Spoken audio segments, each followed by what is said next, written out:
노인과 바다.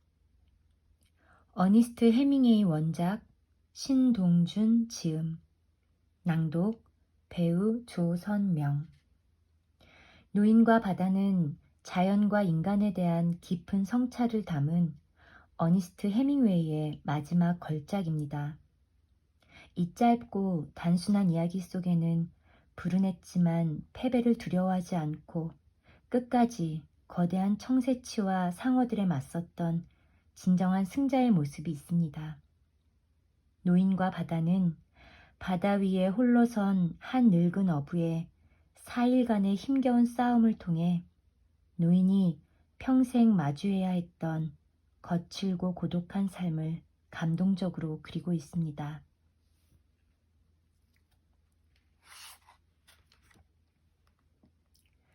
노인은 84일째 물고기 한 마리 잡지 못하고 있었습니다. 아이는 빈 배로 돌아오는 노인을 볼 때마다 마음이 아팠습니다. 동네 사람들은 노인의 운수가 이제 바닥이 난 거라고 수군거렸습니다. 아이에게 물고기 잡는 법을 가르쳐 준 것은 노인이었습니다. 아이에게는 아직도 노인이 세상에서 가장 훌륭한 어부였습니다. 아이는 노인이 전보다 더 큰 물고기를 잡아와 동네 사람들을 또 한 번 놀라게 할 거라고 믿고 있었습니다.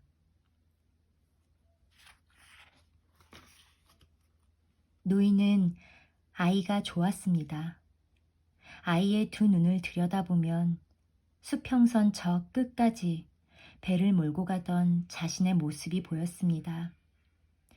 노인의 푸른 눈 속에서 또다시 바다가 일렁이기 시작했습니다. 노인은 아무도 가보지 않은 깊고 푸른 먼 바다를 보고 있었습니다.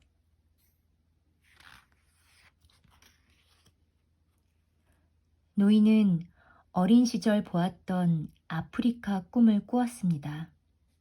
물결이 끊임없이 모래를 적시고 있었고 해변을 어슬렁거리는 사자들의 그림자가 길어지고 있었습니다.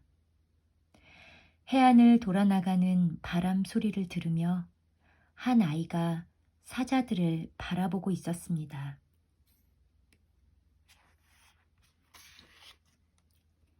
새벽 공기에 떨면서 깨어난 노인은 맨발로 해변까지 걸어 내려갔습니다.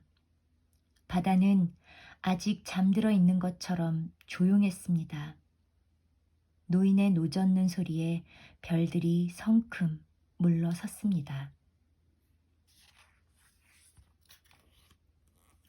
날이 환해질 무렵 노인은 생각보다 훨씬 멀리 나와 있었습니다. 바다 위로는 날치들이 뛰어올랐고 새들이 낮게 날며 물고기를 찾기 시작했습니다.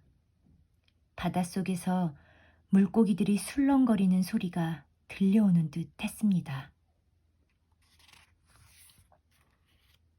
해가 머리 위로 떠오를 때쯤 초록색 찌 하나가 물속으로 빨려 들어갔습니다. 노인은 낚싯줄을 가볍게 잡고 물고기가 미끼를 완전히 삼킬 때까지 기다렸습니다.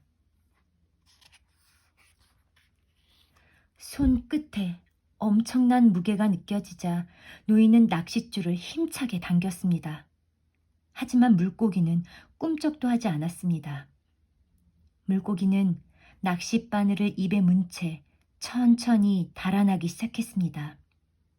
노인은 물고기가 끄는 대로 끌려갈 수밖에 없었습니다.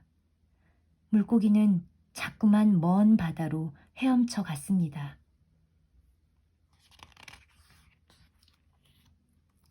별들을 보니 물고기는 밤새 방향을 바꾸지 않았습니다.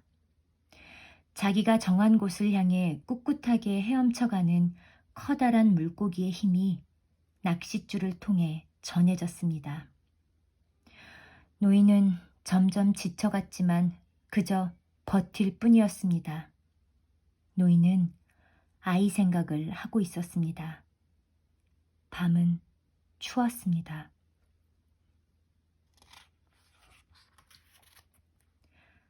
해가 높이 떠올랐지만 물고기는 아직도 지치지 않았습니다. 벼란간 낚싯줄이 요동을 치더니 물고기가 서서히 물 위로 떠올랐습니다.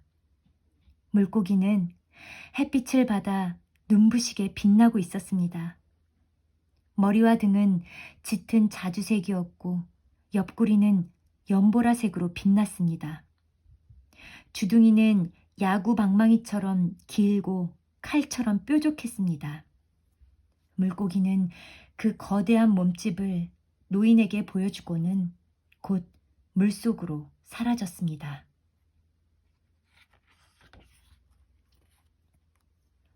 9월의 밤은 빨리 찾아왔습니다. 멀리서 별들이 깨어나 노인이 가는 길을 비춰주었습니다. 노인은 수많은 별들 중에서 물고기가 정한 별이 어느 별인지 밤하늘을 뒤져보고 있었습니다. 별빛을 보고 있다면 물고기도 그리 외롭지는 않을 것 같았습니다. 어느새 달이 떠올랐습니다. 노인은 물고기에게 배를 맡기고 잠이 들었습니다. 노인은 또 사자 꿈을 꾸었습니다.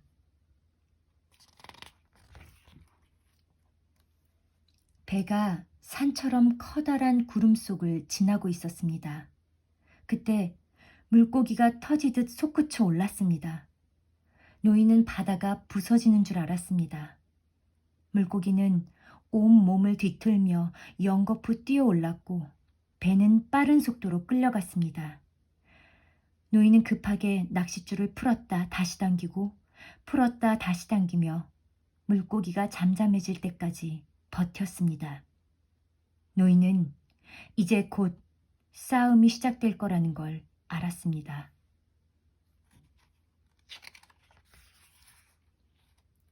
해가 떠오를 때 물고기도 떠올랐습니다. 물고기는 거대한 몸집을 다시 한번 보여주더니 마치 여기서 결판을 보자는 듯 원을 그리며 돌았습니다.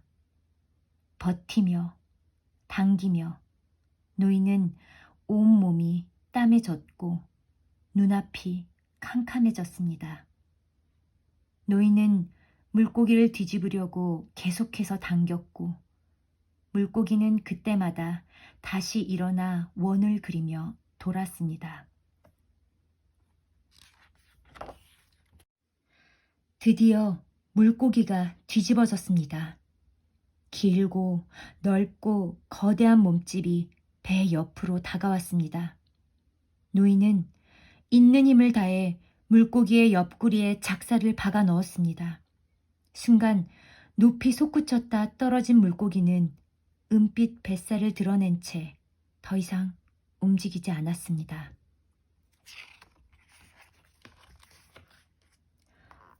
커다란 물고기를 배에 묶으면서 노인은 오랜만에 마음이 흐뭇했습니다. 물고기가 어찌나 크던지 마치 더 큰 배를 나란히 묶어놓은 것 같았습니다. 노인은 서둘러 돛을 세우고 해안으로 방향을 잡았습니다. 바람이 노인과 물고기를 가볍게 밀어주고 있었습니다. 아직도 물고기가 배를 끌고 가는 건 아닌지 노인은 꿈만 같았습니다. 처음 상어가 나타났을 때 노인은 차라리 꿈이었으면 싶었습니다. 오래 가기에는 너무 좋은 일이었습니다. 칼날같이 물결을 가르며 다가온 상어는 곧바로 물고기의 뒷부분을 덮쳤습니다. 노인이 작사를 꽂았을 때는 이미 상어가 물고기를 한 입 크게 물은 뒤였습니다. 상어는 세차게 꼬리를 퍼덕거리다 천천히 물속으로 가라앉았습니다. 이제 겨우 시작이었습니다. 상어들은 계속해서 쫓아왔습니다. 두 놈씩, 세 놈씩 한꺼번에 덤벼들었습니다. 한 놈이 앞에서 공격하면 다른 놈은 뒤에서 달려들었고 한 놈이 떨어져 나가면 또 다른 놈이 나타났습니다. 노인은 고래고래 소리를 지르며 손에 잡히는 것이라면 뭐든지 들고 휘둘렀습니다. 노인은 아직 운이 남아있다면 물고기의 반이라도 지켜서 돌아가고 싶었습니다. 노인은 뼛속까지 지쳐갔습니다. 노인은 아이가 보고 싶었습니다. 한밤중이 되자 노인은 또 싸워야 했습니다. 상어들의 노란 눈들이 번쩍일 때마다 배가 부서질 듯 흔들렸습니다. 노인은 얼마나 많은 상어들이 달려드는지도 알지 못했습니다. 노인은 죽을 힘을 다해 상어 떼를 쫓아보았지만 소용없는 일이었습니다. 노인의 고함 소리는 어둠 속에 묻힐 뿐이었습니다. 노인은 숨조차 쉴 수 없었습니다. 노인은 그만 주저앉고 말았습니다. 노인은 이제 해변의 불빛만 바라보고 있었습니다. 노인은 배가 얼마나 가볍게 나가고 있는지 느낄 뿐이었습니다. 그래도 바람만큼은 노인 편이었습니다. 항구에 도착한 노인은 돛대를 어깨에 메고 오두막으로 향했습니다. 기슭을 올라 겨우 오두막에 들어선 노인은 물 한 모금을 마시고 그대로 잠이 들었습니다.